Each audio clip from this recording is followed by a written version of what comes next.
வணக்கம் மக்களே! எல்லாரும் எப்படி இருக்கீங்க? நமக்கு ஒரு விஷயம் வேணும் வேணும்னு நெனைக்கும்போது, அது சுத்தமா நடந்திருக்காது. ஆனா, சுத்தமா எதிர்பார்க்காத நேரத்துல அந்த விஷயம் நடக்கும்போது, அது வேற லெவலான ஒரு ஃபீலிங்கா இருக்கும்.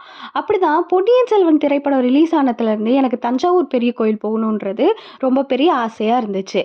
நான் என்னதான் வந்துட்டு தஞ்சாவூர் போலாம் அப்படின்னு சொல்லிட்டு ட்ரை பண்ணாலும், என்னால அங்க வந்துட்டு முடில. நானே வந்துட்டு சரி கொஞ்ச நாள் கழிச்சு பார்த்துக்கலாம் அப்படின்ட்டு அந்த விஷயத்த அப்படியே விட்டுட்டேன். வருஷம் வருஷம் ஓம் சக்தி கோவிலுக்கு மாலை போடுறது வந்துட்டு வழக்கம். அப்படி போடும்போது டூர் பிளான்ல தஞ்சாவூர் கோவில் இருக்குன்றதே எனக்கு வந்துட்டு தெரியாது.